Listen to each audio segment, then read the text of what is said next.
Bonjour, je m'appelle Victor et depuis 5 ans, je parle de Dieu sur les réseaux sociaux. C'est devenu mon métier il y a 3 ans. J'essaye d'accompagner les gens dans la foi en donnant des arguments, des raisons de croire ou de répondre à quelques clichés en plus. À côté de ça, je donne des conférences sur la spiritualité, sur différents sujets et j'ai écrit un livre, Soyons saints, méthode pour ne pas gâcher sa vie, aux éditions Première Partie et 1000 raisons de croire. Aujourd'hui, j'aimerais lire un passage du livre À l'heure de notre mort de Jean-Miguel Garrigue. C'est un livre qui m'a vraiment nourri, un de ceux qui m'ont le plus nourri il y a quelques années quand je me posais pas mal de questions sur la foi, sur le sens de la vie, sur ce qu'on fait dans cette vie et où on va finalement. Qu'est-ce que c'est aussi que la mort dans la foi chrétienne? Parce qu'on n'en parle pas assez et ce qu'il y a derrière est vraiment responsabilisant et très beau quand on y pense. Jean-Miguel Garrigue, en tout cas, dans ce livre, m'a montré, en quelque sorte, comment accueillir la vie éternelle. C'est le sous-titre de son livre, À l'heure de notre mort, accueillir la vie éternelle. Et il le fait d'une manière qui est joyeuse, que je trouve très belle et édifiante. Et c'est pour ça que je voudrais proposer un peu de cette lecture aujourd'hui. Je commence par la première page au chapitre 1er. La mort nous concerne tous. Nous sommes tous mortels, nous sommes tous confrontés au mystère de notre mort et au mystère de celle de notre prochain. Aussi ne pouvons-nous jamais séparer ces deux aspects. Paradoxalement, on ne parle plus ou presque plus de la mort dans le discours chrétien.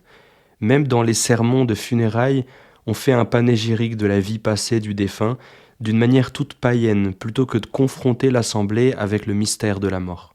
C'est un des grands manques de la catéchèse actuelle, catéchèse au sens le plus large de prédication de l'Église, que de ne pas aborder de front le mystère de la mort. Cette dérobade constitue pourtant un phénomène relativement récent. Les exercices spirituels de saint Ignace de Loyola, qui ont formé pendant des siècles la vie spirituelle de tant de catholiques, commence par faire méditer le croyant sur la mort, par le mettre en face du mystère de sa propre mort. Cela n'a pas été sans abus. On raconte que dans telle maison d'exercice spirituel, on commençait la retraite devant un catafalque drapé de noir. C'est la vision de la mort que nous a légué le XIXe siècle avec les catafalques noirs, les chevaux drapés de noir, les corbillards, les tentures noires ornées de larmes et d'ossements en argent. Vision très pathétique mais peu chrétienne. Il est difficile de trouver une parole juste sur la mort, et bien que notre foi nous fournisse beaucoup de lumière, nous restons devant le mystère de la mort comme devant une énigme. Je suis frappé, en parlant parfois avec des personnes proches, de constater que des croyants très authentiques réagissent face à la mort presque comme des païens. On se heurte soudain à une sorte de scepticisme, comme si la foi ne pouvait quasiment rien nous apporter à son sujet, et donc au sujet de l'au-delà, puisque la mort est pour le croyant le passage dans la vie de l'au-delà. Je trouve effrayant de voir autour d'un être qui se meurt des croyants parfois fervents se comporter sous le coup de la panique d'une manière tout à fait païenne, comme si soudain, face à la mort, leur foi était mise entre parenthèses. Les chrétiens d'aujourd'hui ne parlent plus de la mort. Au mieux, ils parlent de la résurrection comme d'une réalité très lointaine. Sinon, ils parlent de la maladie, de la décrépitude, du fait que quelqu'un est en train de finir ses jours. Mais de l'acte même de la mort comme transition, comme passage, comme accès, on n'entend presque plus parler. Je voudrais essayer de poser un regard croyant sur le mystère de la mort, comme accès à la vie éternelle, mais aussi comme accueil de la vie éternelle. Souvent, nous la voyons comme un passage énigmatique, au-delà duquel, on veut bien le croire, il y a la vie éternelle. Je voudrais dire qu'au contraire, sous différents aspects, la mort elle-même est un accueil de la vie éternelle. Il n'y a pas la mort et puis ensuite la vie éternelle. La mort elle-même est une anticipation, un commencement et donc un accueil de la vie éternelle. J'aime beaucoup cette parole de sainte Thérèse d'Avila. Nous ne mourrons pas de mort, nous mourrons de vie. C'est-à-dire nous mourrons parce que la vie éternelle fait irruption en nous et supprime du même coup notre vie mortelle. Ce raccourci peut sembler scandaleux parce que ce que nous voyons d'abord chez un être qui se meurt, c'est la fin de la vie terrestre. Nous assistons à la fin d'un certain régime de vie, mais à travers cette fin, le regard croyant peut découvrir déjà la présence de la vie éternelle, non pas au-delà, mais en deçà de la mort. En fait, notre vie elle-même nous conduit vers la mort, parce que notre vie mortelle est faite pour accueillir la vie éternelle. Notre vie en ce monde est déjà sous l'attraction de la vie éternelle, et cette inclination intime s'accentue jusqu'au point de rupture où notre vie temporelle bascule dans la vie éternelle. Je place cette méditation sous le patronage de la petite Thérèse de Lisieux, qui est probablement la grande sainte de la mort pour notre temps. Elle est morte très jeune, après une très longue agonie. Pendant des mois, elle a pu voir venir sa mort. Elle nous a laissé un cahier contenant ses dernières paroles, publié maintenant de manière tout à fait intégrale sous le titre « J'entre dans la vie ». 2 paroles guideront cette méditation. On lui demandait « De quoi mourrez-vous » Elle répond « Je mourrai de mort ». Apparemment, cela semble une tautologie, une vérité de la palisse. En fait, il faut une grande foi pour dire cela. En effet, apparemment, on se meurt de quantité de choses, de maladies, d'accidents. On est conduit vers la mort par un certain nombre de facteurs, mais en fait, on ne meurt que de mort. La mort est un mystère qui ne s'explique pas, qui ne se réduit pas à la dégradation physique, qui ne se résout pas dans les composantes qui la précèdent et la préparent. Une autre parole de sainte Thérèse de l'Enfant Jésus éclaire cette première affirmation. « Je ne meurs pas, j'entre dans la vie ». Cette phrase peut apparaître contradictoire avec la précédente. En fait, sainte Thérèse veut dire que cette mort elle-même est déjà une entrée dans la vie éternelle et que c'est en cela que consiste le mystère de la mort. Le mystère de la mort, c'est l'intrusion en nous de la vie éternelle, et c'est de cette vie-là qu'elle parle quand elle dit « j'entre dans la vie ». La mort reste toujours un mystère de liberté, de la part de Dieu qui vient vers nous, mais aussi de notre part à nous qui accueillons Dieu. La mort est un rendez-vous entre 2 personnes libres. Le jour où l'on a compris cela, on est libéré de la peur païenne de la mort comme fatalité. On peut garder une peur tout à fait normale des souffrances qui la préparent, de la maladie, de l'accident, mais quand on a compris que l'heure de notre mort est un rendez-vous, je dirais même un rendez-vous d'amour entre Dieu et nous, on s'ouvre au véritable mystère de la mort. Elle est une libre décision de la part de Dieu, même si Dieu passe par des causes secondes et qu'à vue humaine c'est un concours de circonstances qui nous amène par la maladie ou l'accident jusqu'au terme de la vie corporelle. En fait, Dieu gouverne ces causes secondes sans les falsifier. Il les connaît dans l'éternel présent de sa transcendance et elles sont dans sa main. Le dessein d'amour qu'il a sur nous, la parole d'amour qu'il a pour nous, passe donc par ces causes secondes de telle manière que même à travers notre maladie, même à travers notre agonie, le moment de la mort reste un mystère de libre décision divine et de libre réponse humaine. D'où le caractère totalement antichrétien de tout pronostic sur la mort, même d'un point de vue médical. Évaluer le temps qui reste à vivre est quelque chose de très aventureux. Les médecins sérieux s'en abstiennent, sinon entre eux à titre de pure hypothèse clinique. Le pronostic ne doit absolument pas faire partie du discours que l'on tient au malade, même s'il le demande, non seulement par délicatesse pour lui, mais tout simplement parce qu'il risque trop d'être infirmé par la suite des événements. La complexité de l'organisme humain est telle et son lien à l'âme si profond que l'on ne peut absolument pas prévoir la mort. Pour un regard croyant, ce caractère imprévisible de la mort découle du fait que celle-ci est un mystère de liberté et d'amour de Dieu vis-à-vis de nous. C'est lui qui fixe l'heure de la rencontre définitive. Comme disait saint Jean de la Croix, « Seigneur, déchire ce voile léger qui nous sépare encore ».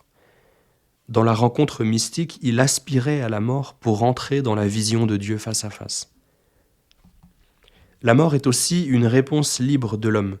Tous ceux qui ont accompagné des mourants savent que nous sommes totalement déroutés parce que le malade, mystérieusement, est libre face à la mort.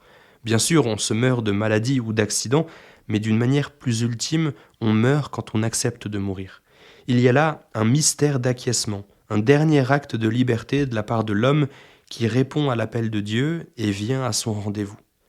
Certaines personnes arrivent, en refusant la mort, à prolonger des agonies interminables, parce que tout simplement, elles ne sont pas prêtes, elles ont peur de la rencontre. La préparation à la mort est très liée à la préparation de notre liberté, de notre âme, à la rencontre avec Dieu.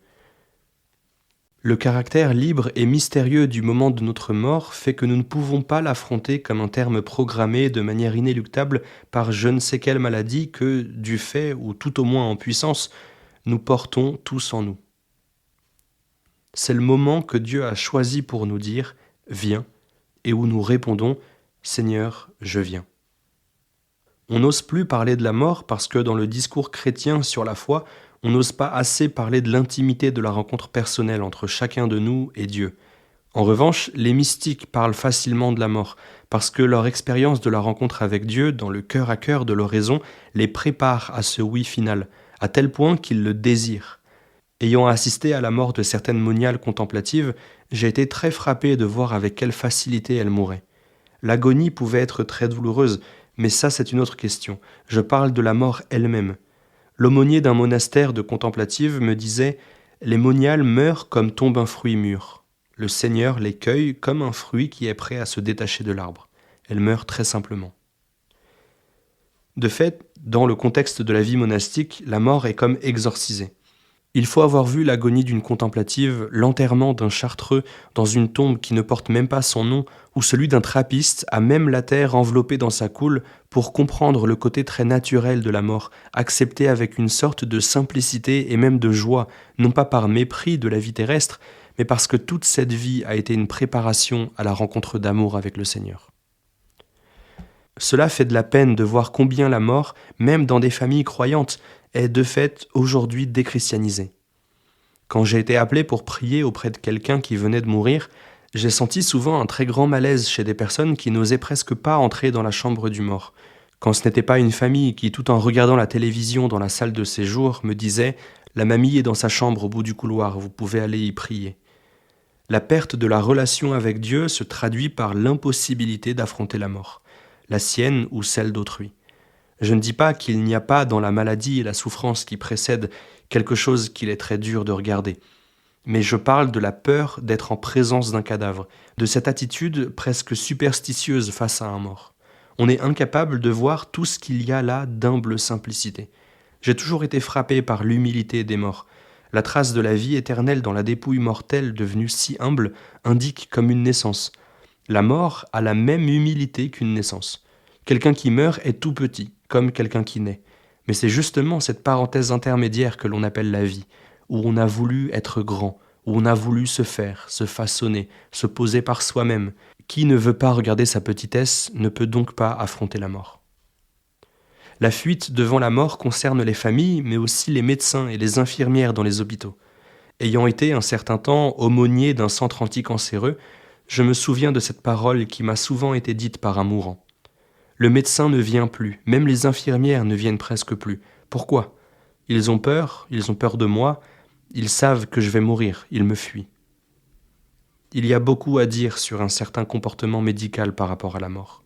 Celle-ci contredit tout un rêve de toute puissance de la médecine actuelle, comme si la médecine avait pour but de rendre l'homme immortel. Certains médecins considèrent donc la mort comme un échec épouvantable et n'arrivent absolument pas à l'assumer. Cela peut entraîner chez eux des comportements éthiques tout à fait opposés, mais les contraires sont dans le même genre, allant de l'acharnement thérapeutique à l'euthanasie. Ce couple de contraires exprime un même refus du mystère de la mort. On fait de l'acharnement thérapeutique jusqu'au moment où on ne peut plus rien faire. À ce moment-là, on supprime. Cette attitude profondément païenne est, hélas, la plus fréquente. Il ne s'agit pas de contester la valeur technique très réelle de la médecine et des médecins, mais de constater que beaucoup ne peuvent accepter la mort. Ils croient que leur but, c'est de guérir, comme s'ils allaient pouvoir rendre l'homme immortel.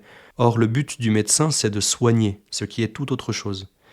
Les soins, évidemment, visent à la guérison, mais la guérison reste un mystère, comme la vie, comme la mort. On reviendra sur la belle phrase d'Ambroise Paré, ce chirurgien protestant du XVIe siècle, à propos de ses patients. « Je les soigne, Dieu les guérit. » Soigner, c'est apporter toute sa contribution à aider la vie. Mais la vie, le médecin ne la donne pas, elle n'est pas entre ses mains. Il n'est en son pouvoir ni de la donner, ni de l'ôter. Le rêve de toute puissance, qu'exprime l'acharnement thérapeutique, a pour effet ultime la décision épouvantable d'ôter la vie du moment que l'on n'arrive plus à guérir le malade. Nous pouvons dire avec saint Augustin, en naissant, nous commençons à mourir. Et en même temps, nous pouvons dire que, pour cette raison précisément, nous entrons, par la grâce de la Pâque du Christ, dans la vie éternelle. Nous commençons à mourir ? Apparemment non, bien sûr. Et pourtant, même si pendant 20, 25, 30 ans, notre organisme va être en état de déploiement biologique, la destruction est déjà à l'œuvre en lui. C'est ce paradoxe que l'on constate surtout dans notre système nerveux. Il n'y a pas de multiplication des cellules nerveuses Et notre développement mental se fait parce que nous utilisons de mieux en mieux un système nerveux qui est en fait en train de mourir progressivement. Nous l'utilisons de mieux en mieux jusqu'à un moment où il nous lâche parce qu'il a des ratés trop grands. Il est curieux que cette croissance de ce que nous avons de plus élevé se fasse déjà sur la base d'une mort sous-jacente.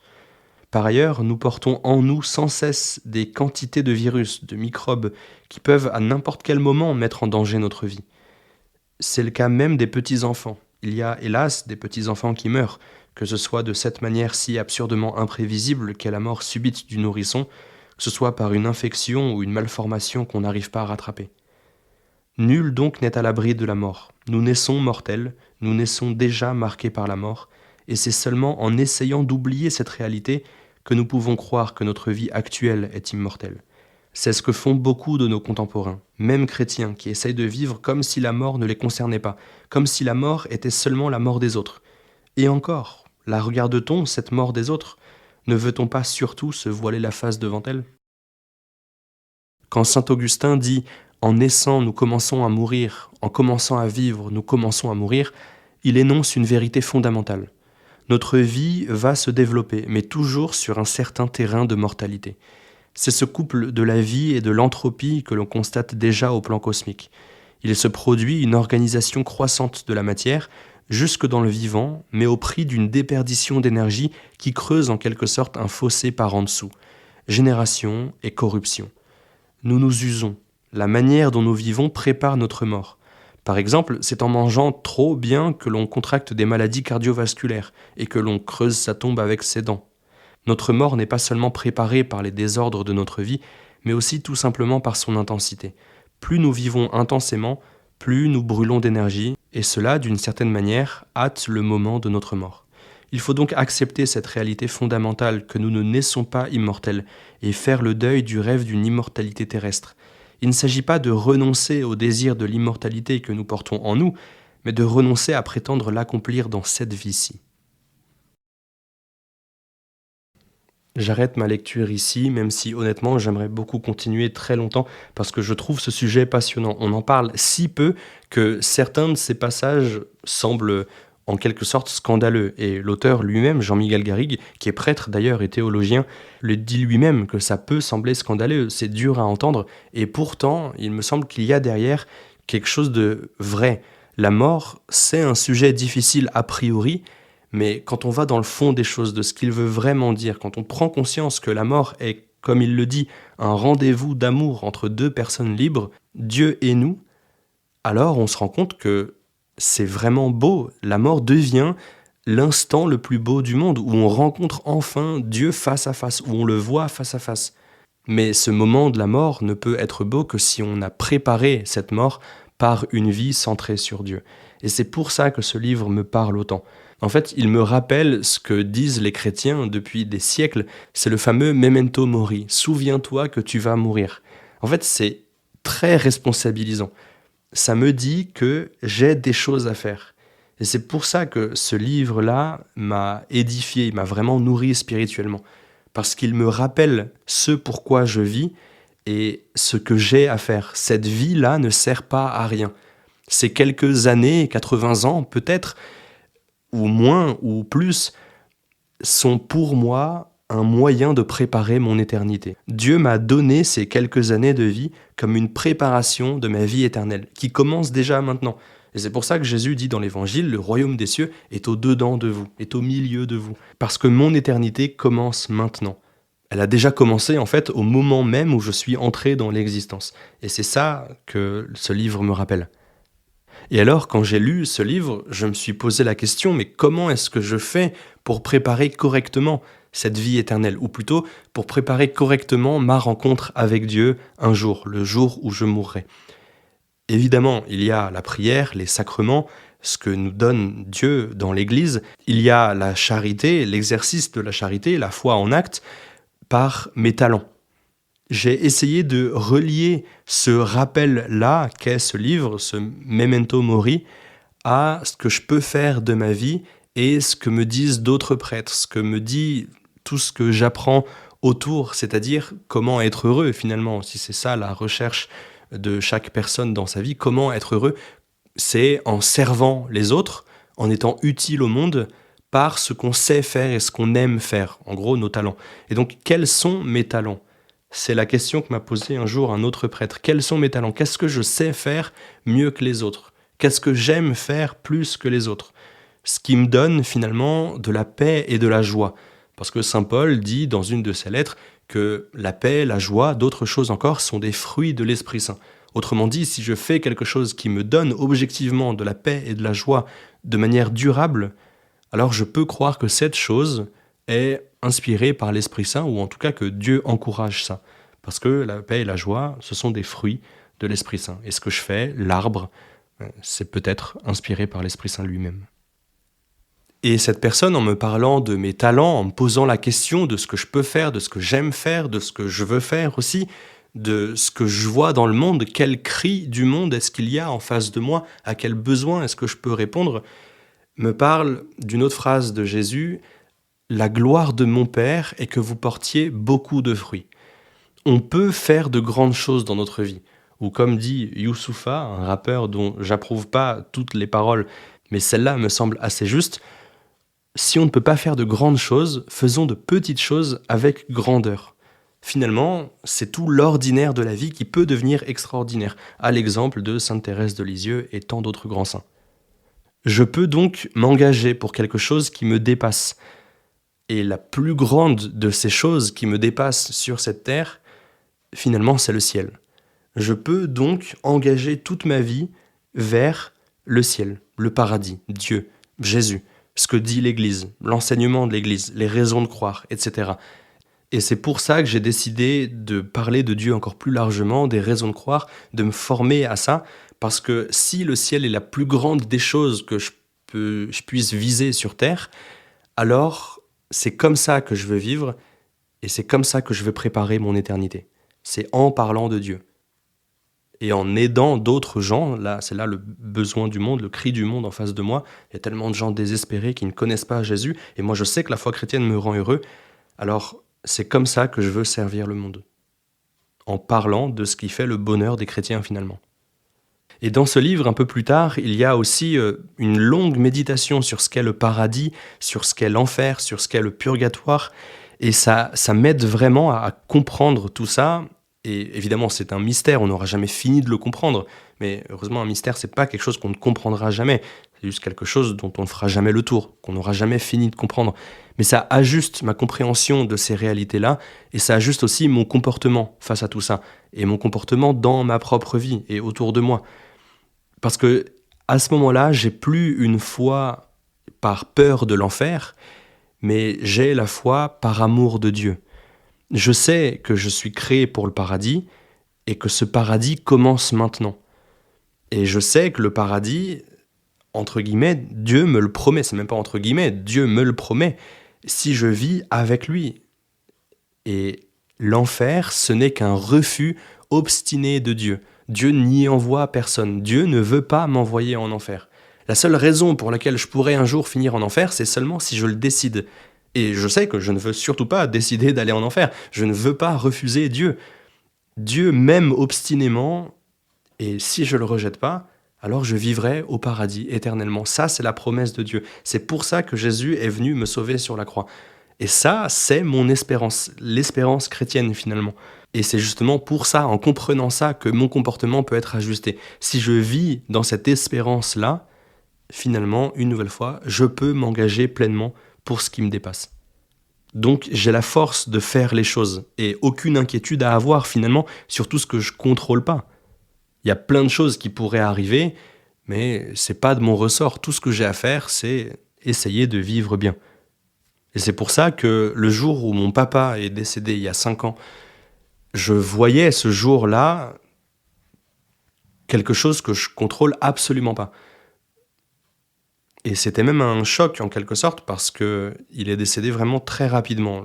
On ne le voyait pas venir, il n'avait pas de maladie ni quoi que ce soit. À ce moment-là, il y avait un choc de la disparition soudaine, mais en quelque sorte, j'étais en paix intérieurement parce que je me disais, mon père maintenant est celui qui en sait le plus sur Dieu de toute l'humanité. Il y avait comme une forme d'émerveillement dans ce qu'est la mort. Parce que, une nouvelle fois, il y avait ce livre en l'occurrence, mais toute la réflexion qu'il y a derrière, que la mort est un rendez-vous d'amour entre deux personnes libres. D'un côté, Dieu qui dit « viens », et de l'autre, la personne qui dit « me voici ». Et alors, je me disais, mon père a achevé la course, en quelque sorte, celle dont parle saint Paul. Moi, je suis toujours en cours, mais un jour, je mourrai aussi. Un jour, ça m'arrivera. Et en fait, j'ai déjà commencé à mourir. Tous les jours, je m'approche du moment où Dieu me rappellera. Et ce sera un beau moment. Peut-être qu'à ce moment-là, j'aurai peur de la solitude, de la souffrance avant la mort. Peut-être. Mais je veux me préparer maintenant, à l'instant de la mort. Parce que je sais que ce n'est plus un mur infranchissable. C'est pas une inconnue désespérante, mais c'est un simple passage. Une nouvelle fois, un rendez-vous d'amour, libre entre deux personnes libres. Et finalement, quand cette mort m'arrivera, je ne sais pas comment voir les choses autrement, mais je ne peux pas m'empêcher de croire que ce sera simplement l'instant le plus beau du monde. Et finalement, quand cet instant-là m'arrivera, quand la mort m'arrivera, peut-être que je suis naïf, je ne sais pas. En tout cas, je ne peux pas m'empêcher de croire que cet instant de la mort, c'est l'instant le plus beau du monde. Et c'est comme ça finalement que je voudrais conclure ce que je retiens dans ma vie de ce livre-là. C'est que ça a changé toute ma vision de ce qu'est la mort. Et ça dénote complètement de ce qu'on entend dans la vie de tous les jours. À propos de la mort, justement, on fuit ces réflexions, ces discussions. Ça semble glauque, en quelque sorte. Et c'est vrai, si on en parle un peu bizarrement, c'est glauque. Mais la mort, en tant que telle, c'est quelque chose de profondément beau. Si Dieu me crée pour une vie dans l'éternité avec lui, et qu'il me crée dans le temps pour que j'aie le temps de choisir librement cette éternité, alors il faut bien un moment où je dois sortir de ce temps, où je dois entrer dans l'éternité.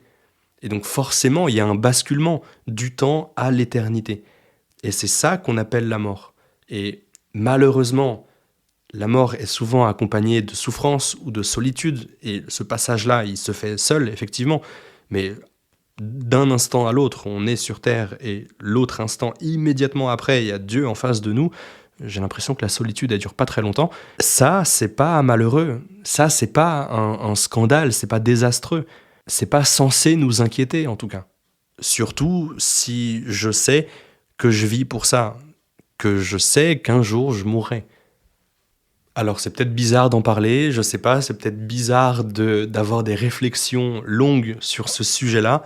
Moi je trouve pas, en tout cas ça m'a passionné. Ce livre-là du père Jean-Miguel Garrigue m'a passionné. Alors je vous le conseille aussi. J'espère que tout ce qu'il dit à ce sujet de la mort, de la vie éternelle surtout, parce qu'il parle de la mort uniquement pour parler de la vie éternelle, et puis de la joie qu'il y a derrière, de la vie avec Jésus. Puis tout ce qu'il dit en plus sur le paradis, sur le purgatoire, sur l'enfer, sur la prière, sur la souffrance aussi, un passage sur l'inquiétude, sur plein de sujets qui sont liés finalement au sujet de la mort et de la vie éternelle, à l'exemple des grands saints. J'espère que tout ça va vous plaire et vous passionner autant que ça m'a passionné, parce qu'une nouvelle fois, c'est un beau rappel de ce qui nous attend. Ça nous aide à réellement passer d'une posture de peur à une posture de paix, et même, en quelque sorte, une posture d'attente de la mort. Même si ça peut sembler un peu bizarre, il y a vraiment une attente joyeuse parce que confiante.